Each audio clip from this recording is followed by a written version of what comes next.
Guillaume Canet était invité de cet avou ce mardi 19 septembre sur France 5. L'acteur et réalisateur s'est un peu agacé après certaines questions, leur reprochant de lui coller une étiquette, en lien avec ses engagements. Guillaume Canet est de retour dans les salles obscures. Ce mercredi 20 septembre 2023, il est à l'affiche d'Acide, nouvelle œuvre de genre signée Just Filippo, réalisateur de La Nuée. À cette occasion, l'acteur est revenu il y a quelques jours sur les critiques violentes contre lui et Astérix et Obélix, l'Empire du Milieu, le film qu'il a réalisé, et qui est numéro 1 au box-office de 2023 pour une œuvre française. Ça ne fait jamais plaisir. Mais en même temps, tous les films sont comme ça. Là, je pense que c'est un peu plus exposé parce que c'est Astérix et que ça prend des proportions énormes. Puis d'ajouter, mais je ne regrette jamais rien. Car à chaque projet, j'apprends. Je n'aurais peut-être pas fait mes bons films si je n'avais pas été auparavant peiné par mes échecs.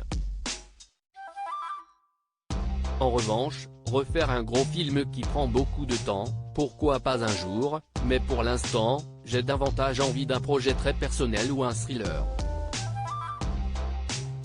C'est ce que je suis en train d'écrire. Guillaume Canet ne veut pas qu'on lui colle une étiquette, et le fait savoir dans cet avou invité dans cet avou ce mardi 19 septembre, Guillaume Canet a été plusieurs fois interrogé autour de ses engagements en matière d'écologie. Et le moins que l'on puisse dire, si est que le réalisateur qui a fait taire les rumeurs de séparation avec Marion Cotillard n'a vraiment pas envie qu'on l'enferme dans une seule case.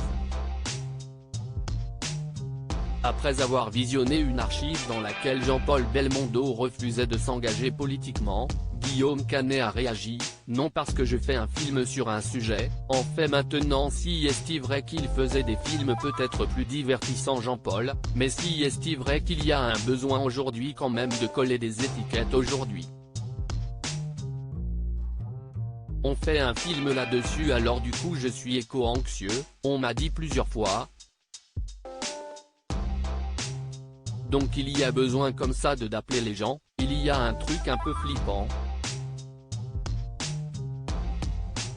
Mais après, j'ai pas fait que ces films-là, tient à préciser l'acteur. Mais si est important de savoir aussi qu'aujourd'hui on a besoin de mettre une étiquette sur les gens. Moi je suis citoyen, ce que je vote me regarde. Après si on est un peu malin on voit quand même, ma couleur politique, mais si est vrai que comme le disait Jean-Paul, on fait ce métier pour divertir les gens. Comme disait Carl Gustav Jung, médecin psychiatre, fondateur de la psychologie analytique et penseur influent, note de la rédaction, ces éboueurs de l'inconscient collectif, le dernier rempart avant la guerre, a-t-il ajouté. Moment de flottement dans cet avou après l'agacement de Guillaume Canet un peu plus tard, Mohamed Bouafsi a voulu pointer le fait que dans son dernier film, Acide, Guillaume Canet campait un rôle aux antipodes de l'image que les gens ont de lui.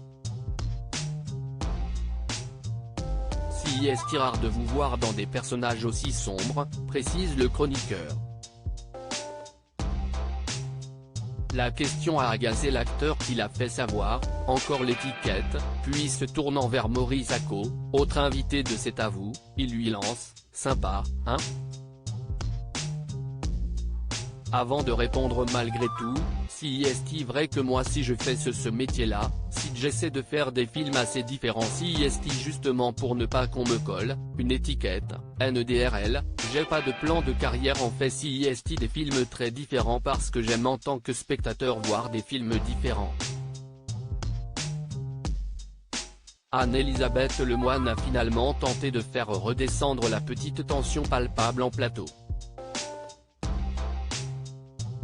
On a plein d'autres questions à vous poser, plein d'étiquettes à vous coller, tout va bien se passer, a-t-elle rassuré. Je bouge beaucoup, je transpire, donc l'étiquette elle ne colle pas, a conclu Guillaume Canet, avec humour.